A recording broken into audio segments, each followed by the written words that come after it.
सरकारों की नीयत में आ जाए फर्क, अगर नजारा चाहे जन्नत का क्यों ना हो गर्क हो जाए।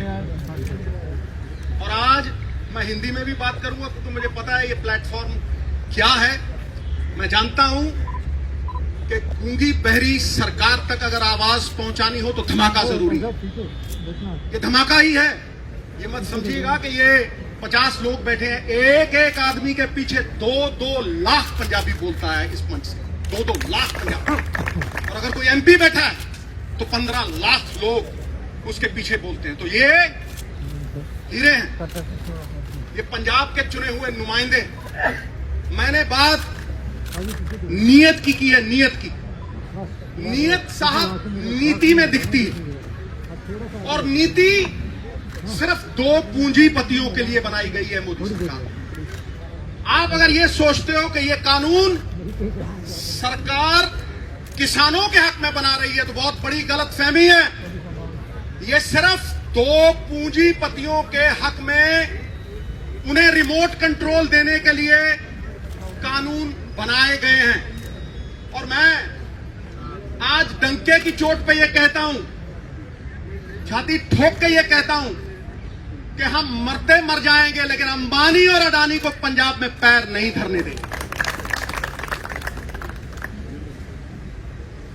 ये लीडर हैं। 100 भेड़ों के आगे एक शेर लगाओ, भेड़ें शेर हो जाती हैं, और ये शेरों के आगे बब्बर शेर है। और इनके आगे मैं बात जो करने वाला हूं वो बड़ी पते की, और यहां वाजिब है। ई नैम तो पहले भी था साहब, पहले भी ऑनलाइन ट्रेडिंग होती थी। आप मंडियों की बात करते हो, आप ये बात करते हो कि फ्री मार्केट होनी चाहिए, तो फिर ये कानून बनाने की क्यों जरूरत है? बाहर से ई नैम होता था, ऑनलाइन ट्रेडिंग होती थी, ये कानून क्यों बनाए गए? ये कानून इसलिए बनाए गए कि पंजाब के किसान के कानूनी अख्तियार, कानूनी अधिकार पूरी तरह से छीन लिए जाएं। मैंने आज तक कोई ऐसा कानून नहीं देखा जो किसान को कोर्ट में जाने से रोकता है। ये वो कानून बनाया है मोदी साहब ने काला, जिससे किसान अगर उसका कोई डिस्प्यूट होता है तो वो कोर्ट में नहीं जा सकता, नंबर 1। नंबर 2, वो एसडीएम के पास जाएगा या वो डीसी के पास जाएगा, जिसका कंट्रोल सेंटर की सरकार के पास होगा। और ये चुने हुए नुमाइंदे, ये रेस जिताने वाले घोड़े दर्शनी घोड़े बना दिए जाएंगे। इन चुने हुए नुमाइंदों को नकारा कर दिया जाएगा। ये मैंने देशों में सुना था कि 1-2 कंपनियां मोनोपोली बनाती हैं, और वो मोनोपोली बना के, जैसे ईस्ट इंडिया कंपनी राज किया करती थी, वो मोनोपोली बना के राज करती है। ये वही हो रहा है। ये रिमोट कंट्रोल ये गोरे अंग्रेजों के हाथ में नहीं, ये काले अंग्रेजों के हाथ में दिया जा रहा है। और ईस्ट इंडिया कंपनी की तरह ये पूरे का पूरा कंट्रोल हमें कठपुतलियां बनाने के लिए अंबानी और अडानी के हाथ में देने की ये साजिश है। उसका प्रमाण है 17 लाख करोड़ रुपए के एनपीए हैं, बैंकों को लुटा दिया। 17 लाख करोड़ रुपए के एनपीए आपने सारे बैंक लुटा दिए, किसी एक पे कार्रवाई हुई? पिछले से पिछले साल 5 लाख करोड़ रुपया आपने टैक्सों का छोड़ा। इन बड़े बड़े कॉरपोरेट्स को वो जब पैसे छोड़ते हो टैक्सों के 5-5 लाख करोड़ रुपए, तो आप कहते हो इंसेंटिव, और गरीब किसान को अगर 4 पैसे देते हो तो उसको कहते हो सब्सिडी। वाह वाह, 17 लाख करोड़ के एनपीए। पूछिए मोदी सरकार से क्या जवाबदेही बनाया किसी को? 5 लाख करोड़ रुपए के रेवेन्यूज फोरगॉन बजट में आते हैं। ये तिवारी साहब बैठे हैं, एमपी साहबान बैठे हैं, रेवेन्यूज फोरगॉन। वो रेवेन्यूज फोरगॉन आप छोड़ते हो, वो इंसेंटिव। और किसान की जो बनी बनाई इनकम थी, किसान क्यों डरा हुआ है? किसान इसलिए डरा हुआ है कि उसकी लागत बढ़ रही है, उसके खर्चे बढ़ रहे हैं, पेस्टिसाइड के ऊपर खर्चे बढ़ रहे हैं, पेट्रोल की कीमत बढ़ रही है। लेकिन जो उसकी अशोर्ड इनकम थी, आज मोदी सरकार वो अशोर्ड इनकम को छीन रही है। पॉइंट नंबर 2, ये पहला था. Point number 2, this is an attack on the federal structure of India. ये हमारे संघीय ढांचे के ऊपर एक अटैक है. It impinges and impedes on the spirit of the constitution. ये कॉन्स्टिट्यूशन की स्पिरिट पे, हमारी आत्मा पे ये आघात है. हर स्टेट के अलग अलग मसले हैं, हर एक स्टेट के अलग अलग मसले हैं साहब. इसीलिए उन अलग अलग मसलों को सुलझाने के लिए वहां की सरकारों का चयन होता है. ये कहां का इंसाफ है कि एक चीफ मिनिस्टर और उसके सारे चुने हुए नुमाइंदे, ऑपोजिशन वगैरह सारी इकट्ठी, तुम एक स्टेट के चुने हुए नुमाइंदों की आवाज को दबा रहे हो और उसके 70% किसान उनकी आवाज को दबा रहे हो. It is an attack on our federal structure. Federal structure पे ये जो अटैक है, इसके बारे में मैं पूरी तरह से पुरजोर विरोध करता हूं. और प्रियम्बल में एक वर्ड आता है फ्रेटर्निटी. फ्रेटर्निटी का क्या मतलब? फ्रेटर्निटी का मतलब है कि हम आपसी भाईचारे में बंधे हुए हैं, हम पारिवारिक साझ में बंधे हुए हैं. और वो यूनिटी इन डाइवर्सिटी. हमारी भाषाएं अलग हैं, हमारी भाषाएं अलग हैं, हमारा कल्चर अलग है, लेकिन फिर भी हम एक हैं.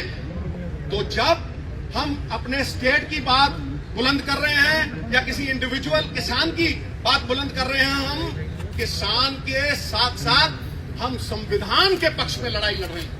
हम आज संविधान के पक्ष में खड़े हैं, अपने फेडरल स्ट्रक्चर के पक्ष में खड़े हैं. एकता तो जेल की भी होती है, लेकिन साहब ये जेल की एकता नहीं है, ये आपसी भाईचारे की, हिंदुस्तान की एकता है. ये यूनिटी इन डाइवर्सिटी है और वो संजीदगी से लेने वाली बात है. जो लोग, और मैं प्राइम मिनिस्टर साहब को कह रहा हूं, जो लोग वन नेशन वन मार्केट की बात करते हैं, वो पंजाब के चुने हुए नुमाइंदों की और एक चीफ मिनिस्टर की आवाज को दबा रहे हैं और कुचल रहे हैं. ये हम कभी बर्दाश्त नहीं.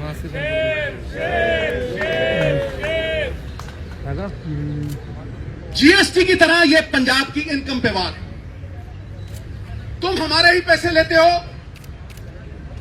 जीएसटी में तुमने फाइनेंशियल कंट्रोल ले लिया और सारे पैसे स्टेट के बिहाफ पे तुमने वो इकट्ठे किए और तुम हमें ही वो पैसे देने हैं. ये कहां का इंसाफ है भाई? चोरी और सीना चोरी. क्या ये सरकारें ये करेंगी? हमारे पैसे लेके तुम ये कहते हो कि हमसे लोन पे वापस ले लो. धिक्कार है ऐसी सरकार पे. काहे का फेडरल ढांचा, फिर काहे की आपसी भाईचारक सांझ? और तुम इकोनॉमिक ब्लॉकेट लगाते हो. I am using the word economic blockade. तुम हमारी रेलें रोकते हो. हां, तुम सामान नहीं पहुंचने दोगे, तुम थ्रेटन करते हो हमें. एक तो तुम हमारे किसान की, और ये किसानी is a way of life in Punjab. ये जीवन जीने का एक तरीका है. ये हमारी पगड़ी है. तुम हमारी पगड़ी को हाथ डालो तो वो हाथ तोड़ के डालो. हमारी पगड़ी को हाथ डालोगे वो हमें मंजूर नहीं है. और मैं आज भी ये कहता हूं कि तुमने हमें सवेरे भी रोकने की कोशिश की. किसानी का संघर्ष जो है वो पवित्र संघर्ष है, झंडे में डंडे वाला संघर्ष है, नॉन वायलेंट संघर्ष है. तुम उस संघर्ष को बाहरी ताकतों के साथ जोड़ोगे तो तुम किसान का निरादर कर रहोगे, उसका अपमान करोगे. वो हम सहन नहीं करेंगे. अगली बात मैं कर रहा हूं. पहले आपने जीएसटी छीन लिया. हमारी मंडियों से 5,000 करोड़ रुपया, सीएम साहब बैठे हैं, बाकी लोग बैठे हैं, 5,000 करोड़, पिछले साल 4,000 करोड़, इस साल 5,000 करोड़ बाप दादाओं ने, हमारी पुश्तों ने, 4 पीढ़ियों ने मिलके वो इंफ्रास्ट्रक्चर खड़ा किया है. मैं पूछता हूं नरेंद्र मोदी जी से कि मोदी साहब, जहां आपने ये मंडियां नहीं है, जहां आपने ये पहले लागू किया, मुझे ये बताएं कि वहां का किसान, उसकी क्या हालत है? वो लेबर कर रहा है, वो लेबर कर रहा है. देखिए आप, मैं स्टेटों का नाम नहीं लेना चाहता क्योंकि वो भी सब में हमारी पगड़ी है, हम जानते हैं.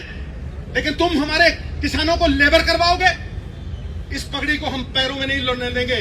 और ये संघर्ष हमारा कहना बनेगा, मन्नू साडी दातरी असी मन्नू दे सोए, जो जो मन्नू वटदा असी धूण सवल्ले होए, असी धूण सवल्ले. चूने की छत के ऊपर जितने थप्पड़ मारोगे वो उतनी ही सख्त, उतनी ही तगड़ी होती जाएगी। ईंट को आग में डालोगे, सोने को आग में डालोगे, वो पक जाएगा और भी चमकेगा।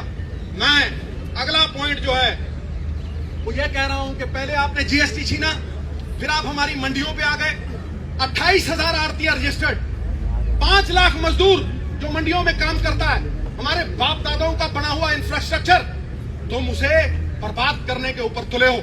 और जहां तुमने ये फ्री मार्केट लगाई है वहां किसान लेबर कर रहा है। उसके बाद मैं अगली बात करता हूं, क्या यह अकेले पंजाब की बात है?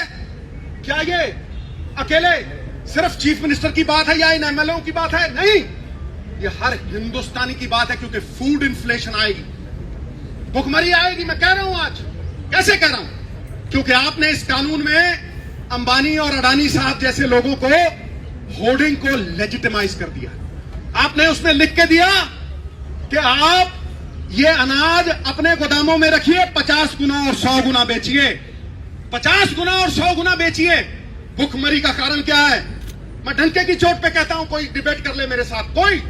भुखमरी का कारण यह नहीं है कि अनाज नहीं है, अनाज होता है साहब, अनाज गोदामों में होता है अंबानी और अडानी साहब के, लेकिन वो गरीब की पहुंच के परे हो जाता है, इसलिए इन्फ्लेशन आती है। और इन्फ्लेशन का असर अमीरों पे नहीं होता। हम तो कहते हैं भर दे भैया, अपना टैंक भर दे, कोई चक्कर नहीं, लेकिन जो गरीब 500 रुपए कमाता है वो 500 रुपए की वैल्यू 200 रह जाती है। जो वो 500 में खरीदता था वो 2000 में खरीद नहीं पाता। तुम्हारी जीएसटी ने व्यापारी मारा और आज ये काले कानून किसानों को मार रहे हैं, हमारी पहचान को मिटा रहे हैं। बाबा नानक ने दी थी ये हमें पहचान, मरते हुए मर जाएंगे, इस पहचान को नहीं मिटने देंगे। नाम ही खो दोगे तो किधर जाएंगे, और पहचान खो देंगे सिद्धू तो बिखर जाएंगे, नहीं बिखरने देंगे।